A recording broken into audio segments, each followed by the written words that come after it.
Start చేయి. ఈరోజు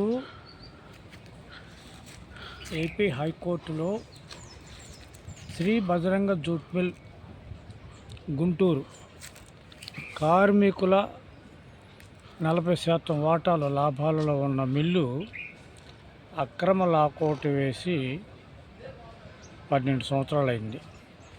2015లో వేశారు. మిల్లులో లాభాలలో కార్మికులకు రావాల్సిన 40% వాటాలు కాయలా పడ్డ పరిశ్రమ బాకీలు తీర్చేందుకు మేము హైకోర్టులో కేసులు వేశాము. హైకోర్టులో లాభాలలో వాటాలు పంచాలని జీవో నెంబర్ 911 అంటే జిల్లా పరిశ్రమ శాఖ వారు పెట్టుబడిగా పెట్టవలసిన కార్మికులు 40%, అట్లాగే east India commercial limited company తరపు ఇన్ఛార్జి డైరెక్టర్ బిడ్జిగోపాల్లో నాని పెట్టవలసిన పెట్టుబడి 1,25,00,000, మొత్తం 1,65,00,000 రూపాయలు సేల్ ట్యాక్స్ రాయితీల్లో 7 ఏళ్లలో బాకీ తీర్చేదానికి అవకాశం ఇచ్చారు. అయితే 2002లో బాకీలు తీర్చిన తర్వాత మిల్లులో ఉన్న కార్మిక సంఘాల నేతలు, వాళ్ళు ఎవరు కూడా కార్మికులు కాదు, ప్రెసిడెంట్లు గాను, సెక్రటరీలు గాను, 4 రాజకీయ నాయకుల పార్టీలోళ్ళు, 4 లాయర్లు, వాళ్ళే ప్రెసిడెంట్లు గాను సెక్రటరీలు గాను ఉంటాం, 4 రౌడీలు, మొత్తం 12 సంఘాల వాళ్ళు మేనేజ్మెంట్కి అనుకూలంగా ఉండి కార్మికులకు 40% లేదు, వాళ్ళు పెట్టాల్సిన పెట్టుబడి ప్రభుత్వం ఇవ్వలేదని చెప్పేసి బొక్కాయించి మమ్మల్ని మభ్యపెడితే మేము హైకోర్టులో కేసేసాం. 2004లో కేసు నెంబరు WP 13/216/2004. ఆ కేసులో మొదటి లాయరు 2 కోట్ల రూపాయల లంచం తీసుకొని కేసుని నీరుగార్చాడు. నాకు ఈ కేసులో వాదించాల్సిన ఇంట్రెస్ట్ లేదు అని చెప్పేసి చెప్పాడు. అది నేను తెలుసుకొని వారి దగ్గర నుంచి నేను ఎన్ఓసి తీసుకొని మరొక ముస్లిం అడ్వకేట్ని పెట్టా. అతను వాదించటం ఇష్టం లేక మేనేజ్మెంట్ తోటి కుమ్మక్కయ్యి అతను కాలయాపన చేస్తుంటే, రోజు నేను ఎప్పుడు పోయినా కానీ ఇదిగో చూసుకో మనకి ఇంకా ఇందులో కమిట్ కావట్లేదు, బెంచ్ మీదకి రావట్లేదు అని చెప్పేసి చెప్తున్నాడు. సరే అతను కూడా మిలాఖత్ అయ్యాడు అని చెప్పేసి ఆర్కే సూర్య అని చెప్పి హైకోర్టులో ఉమ్మడి ఏపీ కోర్టులో ఆయనకి ఇవ్వటం జరిగింది. ఆయనకి దాదాపుగా 4 కేసులు ఇచ్చాం. 4 కేసుల్లో కూడా మేనేజ్మెంట్ తోటి కుమ్మక్కయ్యి కార్మికులకి నష్టం కలిగించేటట్టుగా బెంచ్ మీదకి వచ్చినా కానీ వాయిదాలు కోరుతూ కాలయాపన చేస్తుంటే, వారి దగ్గర నుంచి కూడా నేను మొన్న మే నెల 5వ తారీఖు నాడు 2020 తీసుకున్నాను.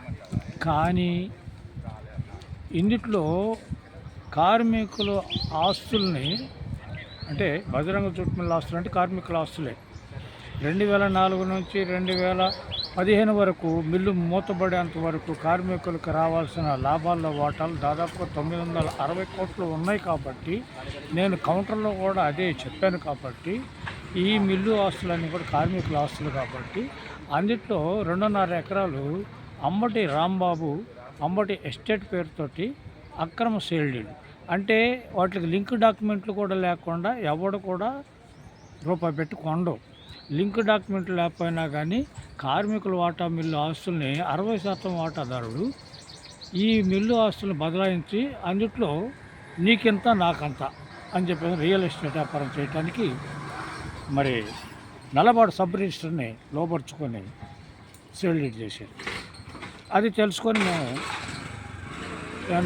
దాని విషయంలో మేము ఈ లింక్ డాక్యుమెంట్స్ సంబంధించి ఆర్టీఐ ద్వారా అడిగితే ఏమీ లేవు, కార్మికులకి మీకు ఉన్న లింకులు ఎలాంటివి కూడా ఇక్కడ లేవు, సేల్ డీడ్లకి వాటి లింక్ డాక్యుమెంట్స్ కూడా ఇక్కడ లేవు, మీరు కావాలంటే సేల్ డీడ్లు తీసుకోండి, దానికి డబ్బు కట్టి అందులోనే రాసుకున్నారు అని చెప్పేసి నాకు సమాధానం ఇస్తూ నేను డబ్బు కడితే సేల్ డీడ్లు ఇచ్చారు. అందులో చూస్తే బోర్డ్ ఆఫ్ డైరెక్టర్లు తీర్మానం చేసి మా ఇన్ఛార్జి డైరెక్టర్ తమ్ముడు దావుగోపాల్లో నానికి ఇచ్చినట్టుగా అమ్ముకోవటానికి, ఈ కారణం వల్ల అమ్ముకోవటానికి అని లేదు, ఇచ్చినట్లుగా రాసుకున్నారు. ఇది ఫేక్. అలాగే 2014లో ఇప్పుడున్న సీఎం గారు చంద్రబాబు గారు ముఖ్యమంత్రిగా ఉండగా 2014లో కార్మికులు మా మీద కేసులు పెడుతుంటే joint commissioner of labour Ella Rao గారు కూడా మా మీద కేసులు పెడుతున్నాడు, ఇట్లాగైతే మేము మిల్లు తిప్పలేము, మేము కాయలాబడ్డ పరిశ్రమ బాకీలు మేము తీర్చాము, కోట్ల రూపాయల బాకీలు తీర్చాము అని చెప్పేసి ఆయనకు రాశారు. దాని గురించి ఒకసారి మీడియాలో చెప్పా. కోట్ల రూపాయల బాకీలు, కాయలాబడ్డ పరిశ్రమ బాకీలు తీర్చేదానికి ఆనాడు 1994లో 67 రూపాయలు కూలి మాకుండగా ఒకరోజు వేతనం 23 రూపాయలు తగ్గించుకొని 44 రూపాయలకి మేము ఒప్పుకోవటం జరిగింది. అంటే 23 రూపాయలు తగ్గించుకున్నాం.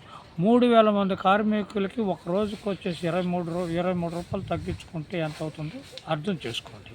దాదాపుగా 270 కోట్ల రూపాయలు ఈ 20 సంవత్సరాల్లో మాకు రావాల్సినవి ఉండే, తగ్గించిన 23 రూపాయలు కూలి. మిల్లు కాయలాబడ్డ పరిశ్రమ అని చెప్పేసి పాత యాజమాన్యానికి ఇలాంటి రాయితీలు ఇస్తే మేము యాక్సెప్ట్ చేసేవాళ్ళం. కానీ నూతన యాజమాన్యానికి east India commercial limited company తరపు నుంచి ఇచ్చిన వాటికి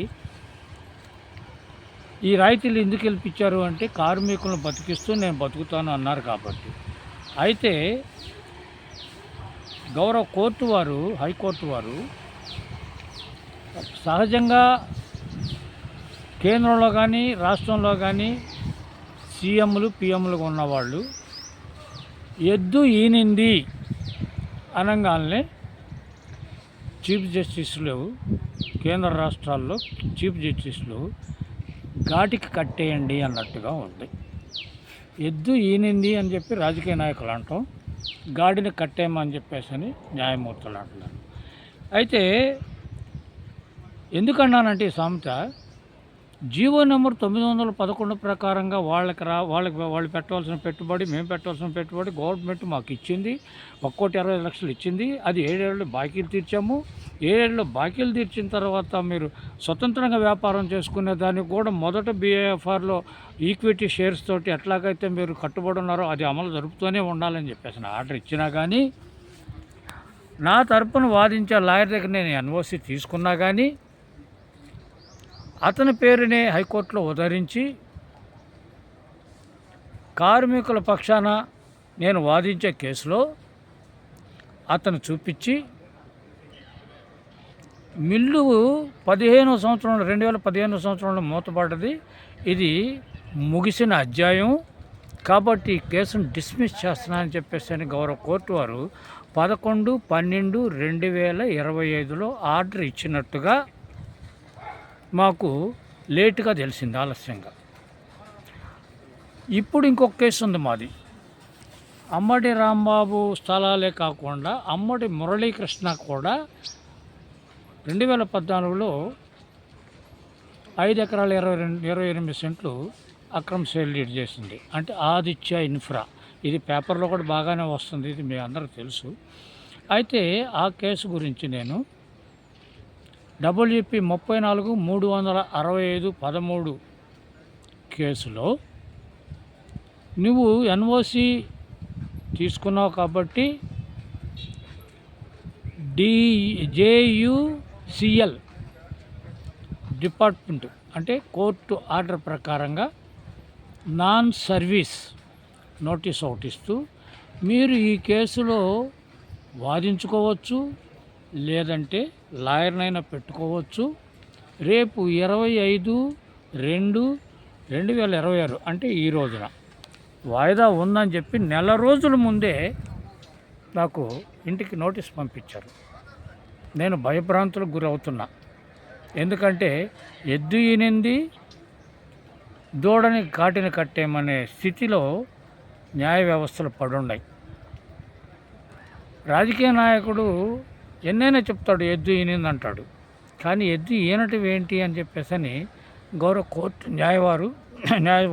న్యాయస్థానం న్యాయమూర్తులు ఆలోచించాలి. అది ఆలోచించాల. ఎప్పుడో 2015లోనే ముగిసిన అధ్యాయం అని చెప్పి 2004లో కేసును పెండింగ్ పెట్టుకుంటూ వచ్చింది కాక, నా ప్రమేయం లేకుండా నాకు నాన్ సర్వీస్ నోటీస్ నాకు పంపించి, నీ కేసు 13,216/4 కేసు బెంచ్ మీదకి వస్తుంది, నువ్వు అడ్వకేట్ని పెట్టుకుంటావా, నువ్వు వాదించుకుంటావా అని చెప్పి నాకు నోటీస్ ఇప్పుడు ఇచ్చినట్టుగా అప్పుడు పంపిస్తే నేను ఇక్కడికి వచ్చి నేను చెప్పుకునేవాడిని. అయితే జీవో నెంబర్ 911 ప్రకారంగా స్కీమ్ ఇంప్లిమెంట్ అయిన తర్వాత 2004 నుంచి మాకు రావాల్సిన లాభాల్లో రావాల్సిన వాటాలు మాకు చెల్లించాలి, దాదాపు 960 కోట్లు రావాలి, మిల్లు ఆస్తులు మా సొంతం చేయాలని చెప్పేసి నేను కౌంటర్లో వేసినా కానీ అతని మీద అక్రమ లాకౌట్ వేసినందుకు కూడా మరి లేబర్ డిపార్ట్మెంట్ వాళ్ళు పట్టాపురం పోలీస్ స్టేషన్లో సివిల్ క్రిమినల్ కేసులు ఉంటే అందుట్లో కూడా బెయిల్ మీద వస్తే వెంటనే బెయిల్ కూడా రద్దు చేయించి మేము ఉద్యమం చేస్తుంటే ఈరోజు కూడా వాళ్ళని అరెస్ట్ చేయకపోగా అంబటి రాంబాబు బ్రదర్సు దావుగోపాల్ లోనాని, బిజ్జుగోపాల్ లోనాని ఇన్ఛార్జి డైరెక్టర్ చనిపోయాడు కోవిడ్లో. బతుకున్న దావుగోపాల్ లోనాని వీళ్ళిద్దరు కలిసి కోర్టులను ప్రభావితం చేస్తూ ఇప్పుడు ఈ కేసును కూడా డిస్మిస్ చేయాలనే ప్రయత్నంలో నాకు 25/2/2026 నాకు వాయిదా ఉందని చెప్పి నెల రోజుల క్రితం నోటీసు పంపించి నాన్ సర్వీస్ అని నువ్వు వాదించుకోవచ్చు అని కూడా నేను ఇక్కడ వాదించుకోవడానికి అనుమతి కోరుతుంటే కమలాకర్ రెడ్డి గారు, మన ఆంధ్రప్రదేశ్ ఆయనే రిజిస్టర్ గారు, ఏపీ రిజిస్టర్ గారు, ఉద్దేశపూర్వకంగా నువ్వు వాదించడానికి వీలు లేదు, నీకు ఇంగ్లీష్ రాదు, నీకు సెక్షన్లు తెలివి అన్నారు. కానీ భారత రాజ్యాంగం ప్రకారంగా ఆయా రాష్ట్రాల్లో ఆ భాషలో ఫిర్యాదుదారుడు, పిటిషనరు వాదించుకునే హక్కు ఉన్నా కానీ నన్ను తోసిపుచ్చుతున్నారు. 37 కోర్టులలో, ఏపీ హైకోర్టులో 37 కోర్టుల్లో 33 మంది జడ్జీలు ఉన్నారు. 33 మందిలో ఒక్క న్యాయమూర్తి కూడా తెలుగులో వాదించేవారు లేరా అనేది నా ప్రశ్న. ఎందుకు నన్ను ఇట్లాగా ఇబ్బంది పెడుతున్నారు?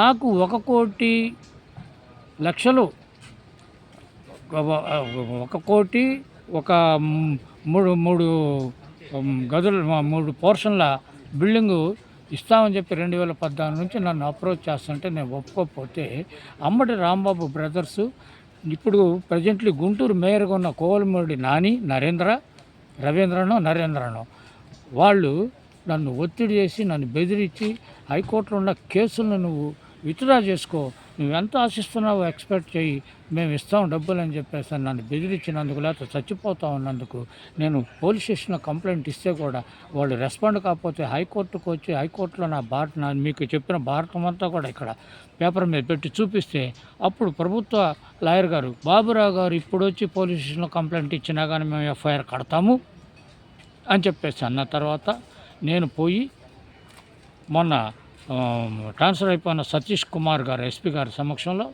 ఈ ఆర్డర్ కాపీ ఇస్తే 53 రోజుల దాకా తెలుగుదేశం పేర్లు తీయండి, మాకు ఉద్యోగానికి ఇబ్బంది అని చెప్పేసి అని ఒత్తిడి చేస్తే నేను ఒప్పుకోకపోతే చివరికి 8వ తారీఖున ఎఫ్ఐఆర్ నమోదు చేశారు. ఎవరి మీద? తెలుగుదేశం, వైసీపీ ఇద్దరి మీద కలిపి 4 ముద్దాల మీద కేసు ఫైల్ చేశారు. ఆ కేసుల్ని నీరుగార్చేదానికి ఇప్పుడు హైకోర్టులో ఉన్న, నీవు ఆ హైకోర్టులో కేసులు వెనక్కి తీసుకో అన్న వాటిని నేను తీసుకోనందుకు ఇప్పుడు కంకణం కట్టుకొని కోర్టు వారే దూడలను కట్టేస్తున్నారు. ఎద్దు ఈనితే దూడలను కట్టేస్తున్నారు. అంటే నా తరపున వాదించే లాయర్ కూడా మట్టి తినిపోతుంటే నేను పార్టీని పర్సన్గా నేను వాదించుకోవడానికి నన్ను కట్టడి చేసి, గతంలో 2019, 20, 21లో 3 కేసులు నేను వాదించుకున్నా, అందులో ఒక కేసు నేను గెలిచా. కానీ ఇప్పుడు ఉద్దేశపూర్వకంగానే నన్ను కట్టడి చేసి ఈ కేసుల్ని డిస్మిస్ చేసేదానికి పూనుకున్నారు. ఇక్కడ కాంగ్రెస్, ఇది వైసీపీ, ఈ తెలుగుదేశం ఇద్దరు కలిసి కూడా 3,000 మంది కార్మికుల కుటుంబాల్లో మట్టి పోస్తున్నారు.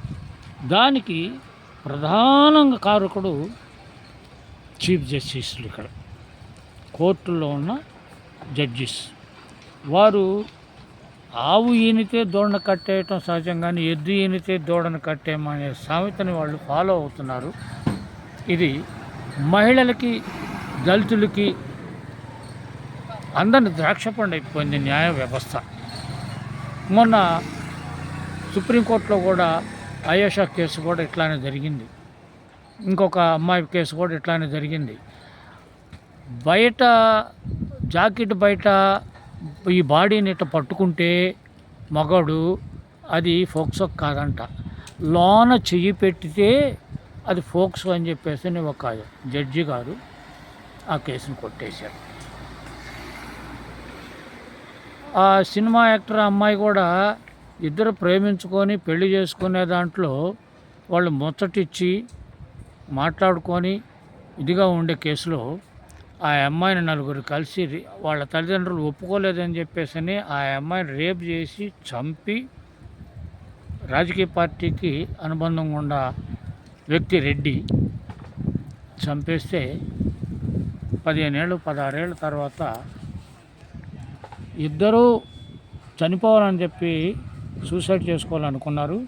బతుకున్నవాడు హత్య చేసినట్టు లెక్క కాదు అని చెప్పేసి గౌరవ సుప్రీంకోర్టు జడ్జి వారు చక్కటి దూడను కట్టేశాడు. ఆ కేసులో 2 ఏళ్ళు జైలు శిక్ష వేశాడు. ఒక నిండు జీవితాన్ని సర్వనాశనం చేసిన నేరస్తుడిని ఉద్దేశపూర్వకంగానే అతను విషయం కలిపి ఎలుకల మందో ఏమందో మొత్తానికి కలిపి ఇద్దరూ తాగితే ఆమె చనిపోవడం తప్పిపోవటం, వీడేమో హాస్పిటల్కి వీల్ చైర్లో తీసుకొచ్చి ఈడు పోయి మంచమే పడుకోవటం, ఈడు కూడా విషం తాగినట్టుగా సృష్టించటం. ఇది ఎద్దు ఈనితే దూడను కట్టేటే భారతదేశంలో అట్లా జరుగుతుందని చెప్పేసి నేను ఆవేదన వ్యక్తం చేస్తున్నాను. ప్రభుత్వ అధికారులు కానీ, మరి గవర్నమెంట్ లాయర్స్ కానీ, జడ్జీలు కానీ ఈ దళితులు మహిళలు ఇచ్చే పన్నుల ద్వారాగానే వాళ్ళు లక్షల రూపాయల జీతాలు తీసుకుంటూ ఇలాంటి ఘాతకానికి పాల్పడితే భారతదేశం ఏమైపోవాలి? ఈ రాజకీయ నాయకులకి కొమ్ము కాస్తే ఈ బడుగు బలహీన వర్గాలు 50% ఉన్న మహిళల జీవితాలు ఏమైపోవాలని చెప్పేసి ఆవేదనతో ఇది సుప్రీంకోర్టు జడ్జి దాకా కూడా ఈ విన్నపం పోవాలని చెప్పేసి నేను వేడుకుంటున్నాను. నా పేరు పిల్లి బాబురావు. జై భీమ్.